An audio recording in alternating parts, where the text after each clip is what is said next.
dikarenakan hadis ini menjelaskan Nabi Ibrahim alaihissalam menghitankan diri beliau pada usia 80 tahun dengan kampak. Kalau kita bercerita ini kepada orang di luar kita, di luar Islam, di luar Muslim, misalnya orang Cina yang notabene mereka belum sunat dan tidak sunat, akan dikatakan, wah, kita kalau masuk Islam itu bakal dikampak nih. Hayya, katanya kan, nggak boleh, nggak mau, ayo kita kabur. Nah, inilah kita cerdasnya umat Islam harus berpikir logis. Kita cari asbabun nuzulnya, kita cari syarahnya, kita cari dari penjelasan hadis ini apa yang dimasukkan dan al-qudum.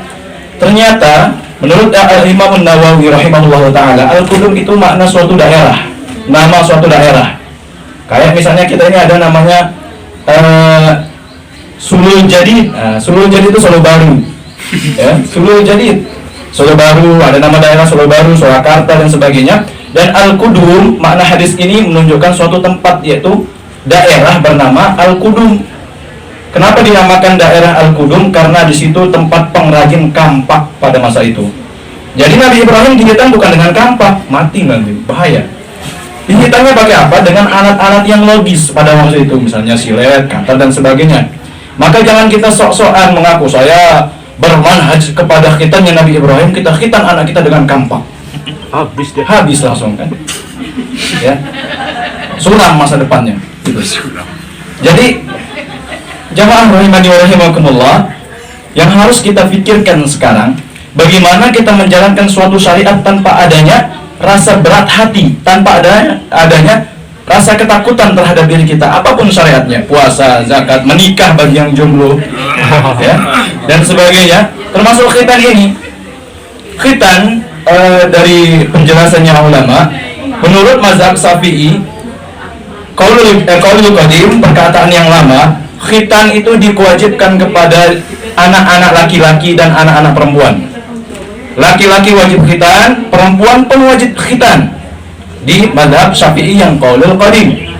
Dirubah referensinya oleh Imam Syafi'i rahimahullah taala di qaulul jadid. Perkataan beliau yang baru, mazhab beliau yang baru mengatakan wajib bagi laki-laki dan sunnah bagi perempuan.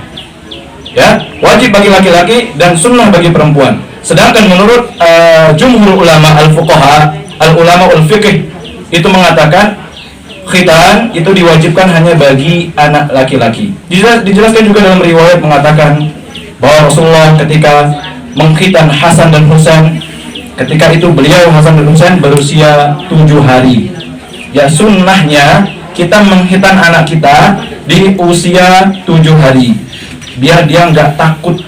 Nanti kalau udah gede perlu kita sogokin sepeda lah. Kalau kecil kan nggak perlu, paling beliin apa gitu untuk ibunya, ya, bukan untuk anaknya.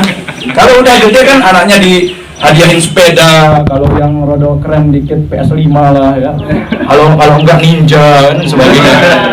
Nah, makanya sunnah itu mengajarkan bagaimana kita mendapatkan fitrah dari rasa menjalankan syariat dengan sempurna.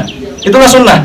Rasulullah mengajarkan kita segala bentuk sunnah, termasuk dari hal yang kecil, yakni menghitankan anak kita di usia 7 hari setelah kelahirannya. Untuk apa? Meringankan beban kita sebagai orang tua. Itu dari hikmah dari sunnah yang beliau ajarkan.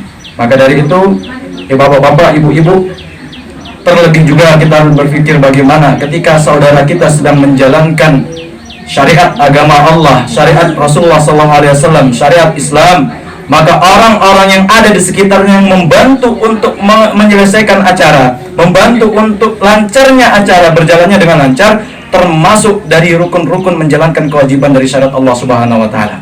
Sebagaimana puasa, kita tidak puasa, tapi kita bantu orang yang puasa dengan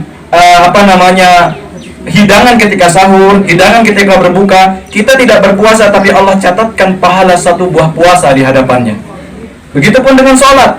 Ketika ada saudara kita sedang menjalankan sholat, kita hadiahkan dia sajadah, kita berikan dia suatu sarana untuk sholatnya semakin khusyuk, maka kita mendapatkan pahala yang sama sebagaimana apa yang dilakukan oleh saudara kita. Begitupun pula dengan khitan. Ketika khitannya saudara kita, ada adik kita, kakak kita, tetangga kita, sepupu kita sedang menghitankan anaknya, kita ikut andil di situ, kita sumbangkan tenaga kita sumbangkan harta kita, maka insya Allah dengan qadarullah kita termasuk orang yang memuliakan syariat dengan membantu saudara kita menjalankan syariat Allah Subhanahu wa taala. Mungkin hanya ini yang bisa kita sampaikan. Semoga pengingat ini bisa mengajarkan kita tentang bagaimana pentingnya memahami sunnah, yang dimananya sunnah itu senantiasa mengajarkan kita yang sebelumnya mindset kita tentang ibadah itu berat. Tatkala kita mengingat Rasulullah, mengingat sunnah Rasul, maka ibadah akan terasa mudah dan ibadah akan terasa gampang, apapun jenis ibadahnya.